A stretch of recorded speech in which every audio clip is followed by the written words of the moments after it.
A lot of people are familiar with career coaching. And I would say what I do is a niche within career coaching. So I'm a job search strategist. And all that means is clients come to me when they are ready to get a new role at a new company. I remember you sharing something along the lines of, is it strange to hire someone to help you get a job? Did you post something like that? Yeah, I think that there has been a stigma. Like I think, and I don't know, it's interesting to think about it because I think in some ways the most successful people always have that help and are always seeking out mentoring and things like that. And then I think it depends on how people are raised. If they went to an Ivy League school, that sometimes makes it harder for them to think about working with me in this way, because it's this idea of hiring someone to help me represents a failure, a weakness, something wrong with me, as opposed to the mentality of someone who says, hey, I always want an A team around me. The way that I'm successful is by having help.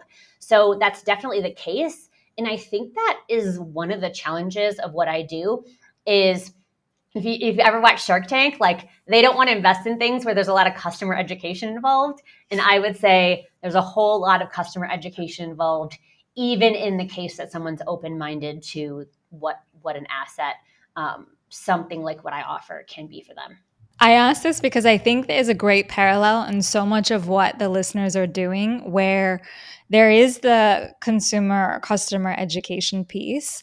And there are things where if someone works with you, it's admitting that they didn't solve it themselves. For example, like right now, I'm thinking fertility coaches, hormone coaches, even fitness coaches. Someone might think, oh, if I couldn't do it, it means that I failed. I did it on my own. So now I have to go get help.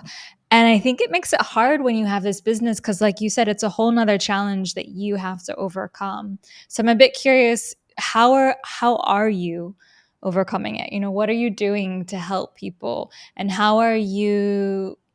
what is kind of the domino mindset shifts for them? When they hear this, they get on board.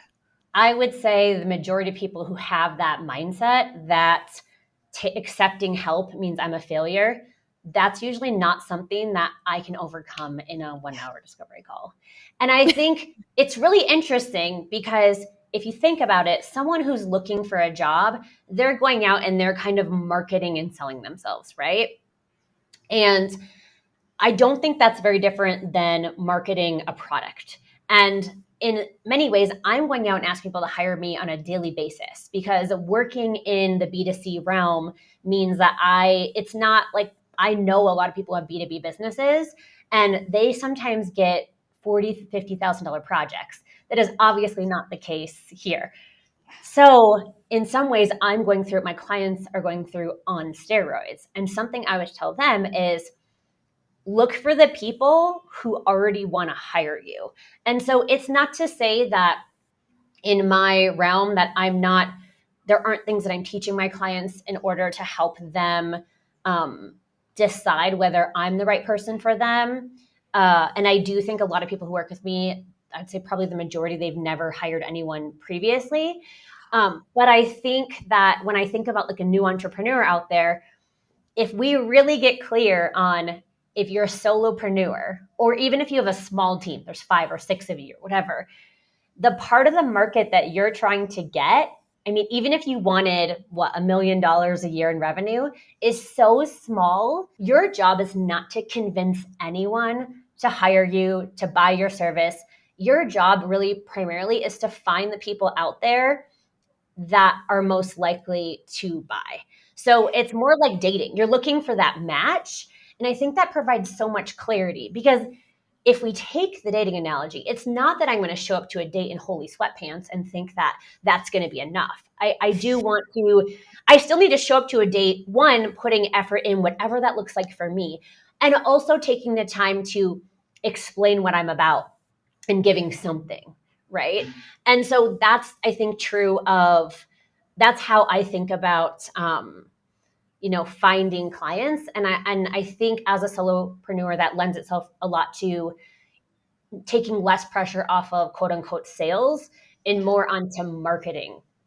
because this might be a lead in, but I think that as a solopreneur, the only way for us to truly do what we do without a sales team is to be able to, when people come to us and are saying, I'm thinking about working with you, they're much more sure than it's not like they woke up with it or they'd never heard of you yesterday.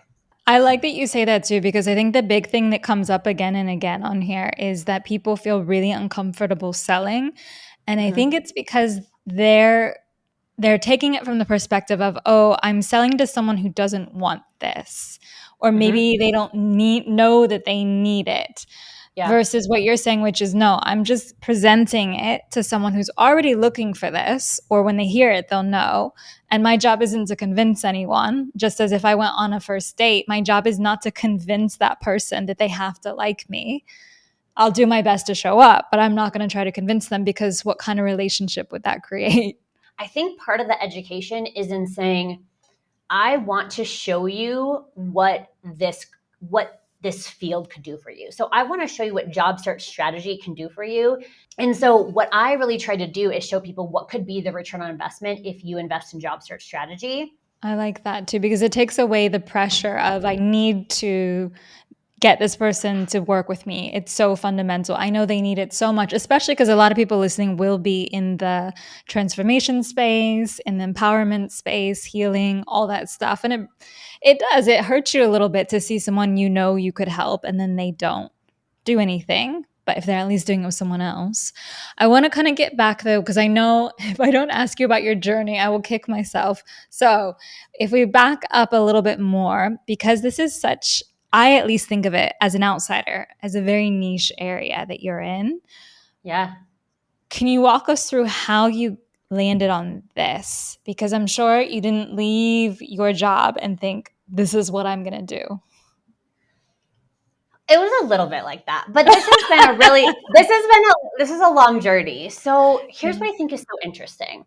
As a teacher, as someone who went to school, has a master's in education, I would say what we think is the cause of our actions and what's actually the cause of our actions, we're guessing. We're making up stories. If you look at Brene Brown's research, even about ourselves, we don't totally know.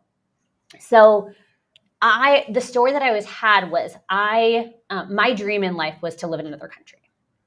And so that was the big dream. For me, coming from a small town in Wisconsin, the idea of living and making a living in another country, having a job, having an income, felt more improbable than becoming an astronaut for NASA. That's what it seemed like from my perspective, based on what I saw around me, representation. You can't see you can't be what you can't see.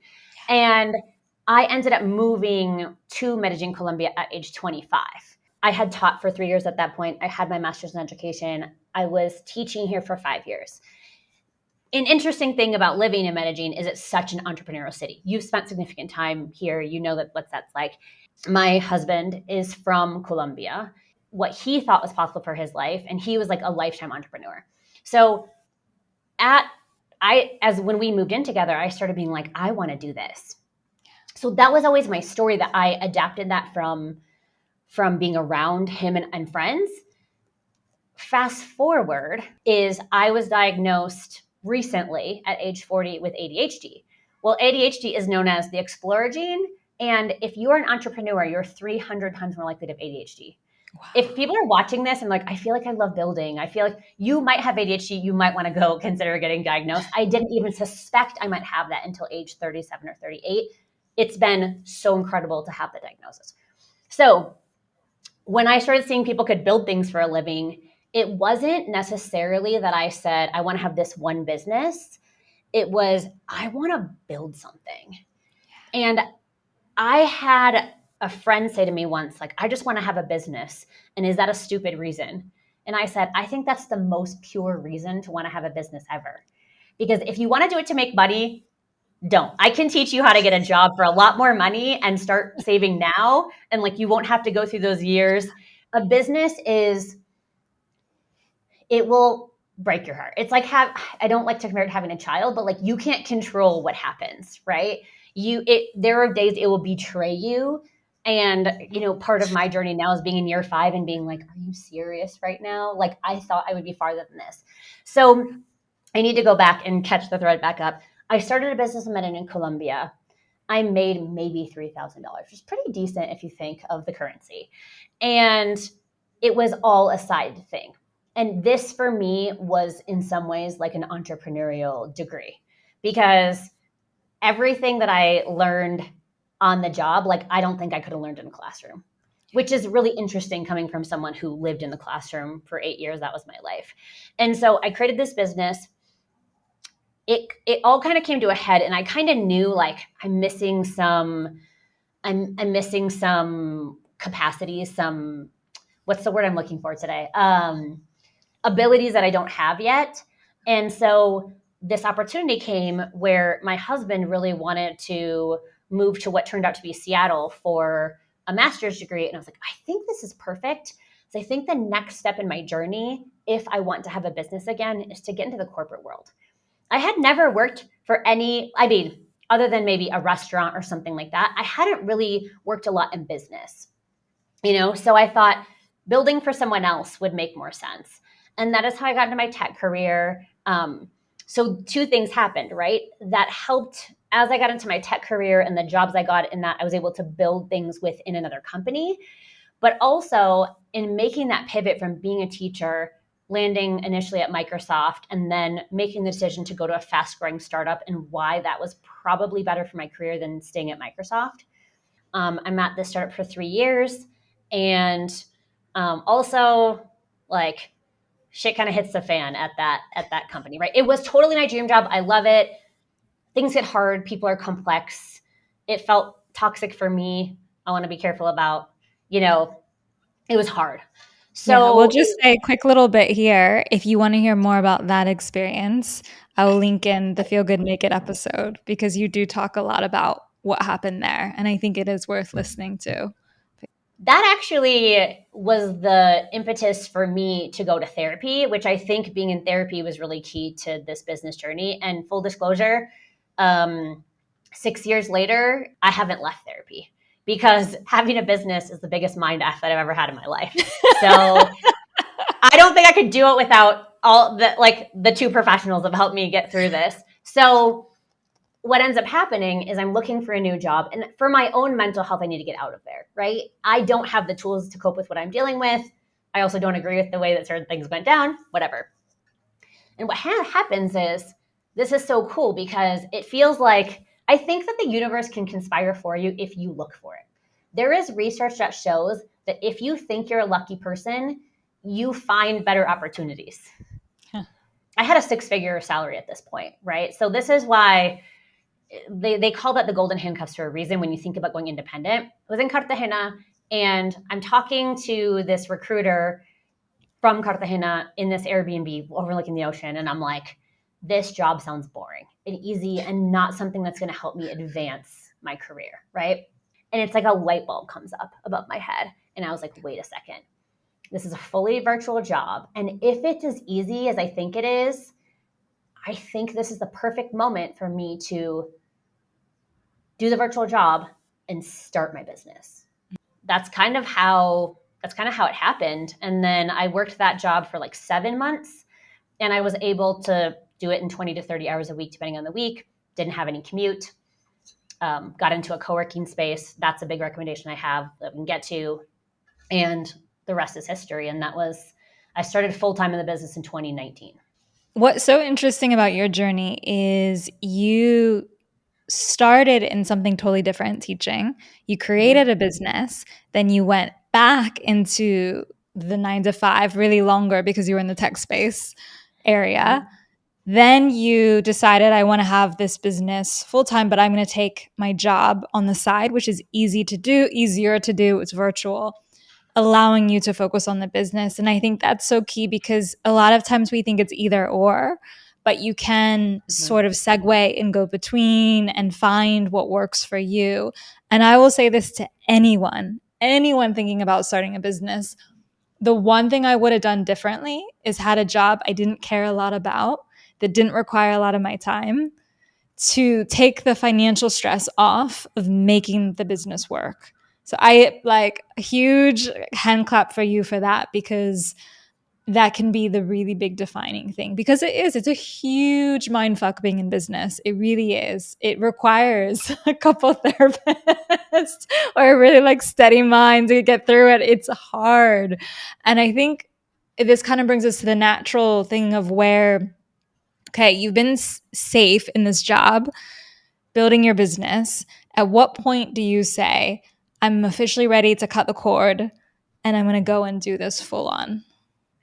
That is not how it happened. So a beautiful thing. I was on a contract, and part of the reason the workload was so light is because the program I got into was ending.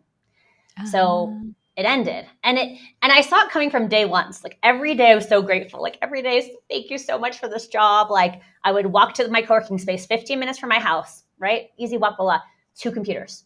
Got this computer, you got my other computer.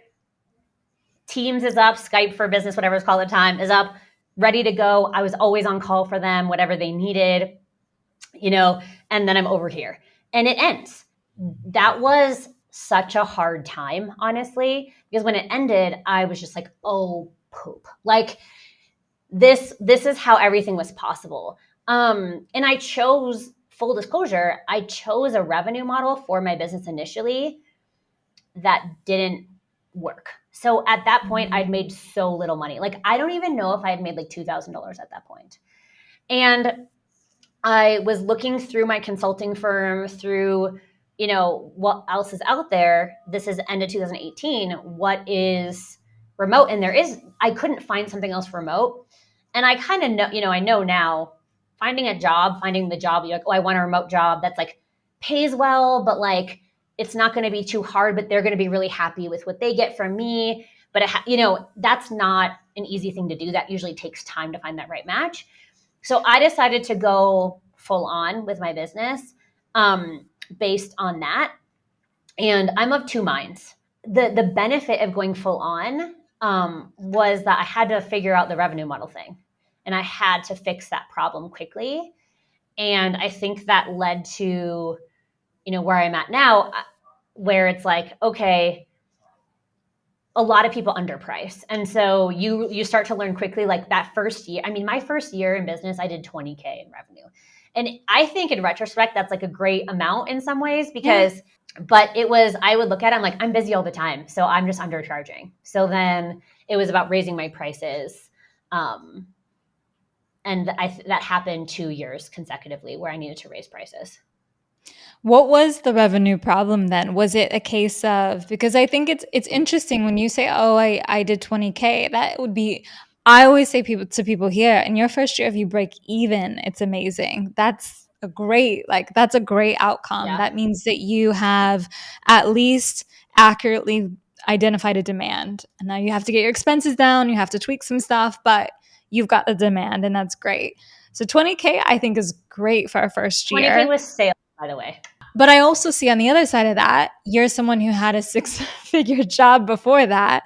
And so it is like you're thinking about it relationally, right? Oh, actually, it's not the same. But what was it with the revenue model that you changed? Was it just the pricing issue or was it the way you were billing? What was the thing that you had to tweak? So initially, I thought that I wanted to do this on the customer pays a very minimum amount to start. And then when they get the job, they pay me. You have to do it in a non-scalable way first. Starting out with this idea of the most important thing is to know your customers.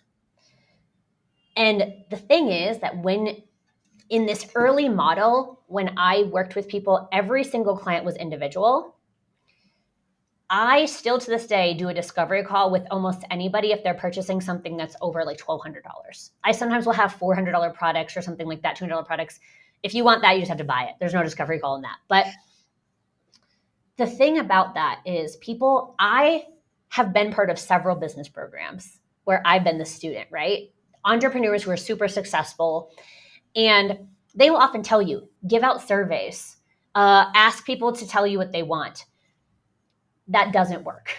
And I will go to my grave things. And here's why. Number one, no one's going to tell you what they think. But even more importantly, if you were to ask your email list, which is your best audience. Like, we are so obsessed with social right now. Social is great. Video is so great for getting people to know you.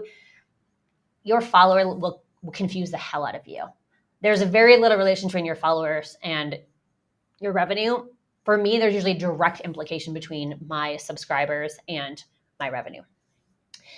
Learned this the hard way too in like year 4. But the thing is that when you are working with clients individually, you learn so much about what they want and they need. And when you do discovery calls, that is so much market research for free. So when you're working in this way that's not scalable, you are getting market research that you cannot get any other way. And people feel like you're doing them a favor by doing a discovery call. The reason that's so important is a lot of times the person who will tell you what they want is not the person to actually buy from you. And you do not know who the people is who are buy from you until they bought from you. And then you can go back and say, So one thing I noticed is when people say to me it's too expensive, the same people, if you look at what they say over an hour discovery call, is they will also say, I don't think I can do this. I'm convinced I'm the one person this isn't going to work for. So when it comes down to it, too expensive is very deceiving. I mean, there's so much of what you shared in your journey that everyone can relate to. The imposter syndrome, the feedback, the being triggered by different people for different stages of their business, honoring that, allowing yourself to step away. It doesn't mean you're less. You don't have to keep confronting it. But also the idea that your experience might not nicely tie into the box that everybody says you need to do what you want to do, but it can still relate in a different way. And I think that's something that people really should hear, because you don't need to have the exact experience of someone else to create what you want to do. What do you think is the biggest lesson, like the thing that you would take home in these 5 years that you would say to someone who's just starting out, or maybe in their first 3? Throw out all the advice everyone has. Most of what you're hearing on Instagram about how to start a business is from people who want to sell to you. Yeah. So throw all that out. Get visible. Every person you know in your life who you think supports you, imagine if they started a business, would you want to know? It doesn't mean you're selling to them, but you're just letting them know, hey, I have free classes. Hey, I'm doing this. If you would want to hear it from them, tell them about your business. Just be as visible as possible. That is the number one thing to do. And that's the thing we're afraid to do. I think on the other hand, it's more about the emotional, I think, because I heard this once and I still think this is so key. Someone asked an expert who has a really successful business some question. I don't remember what the question is, but this was the answer.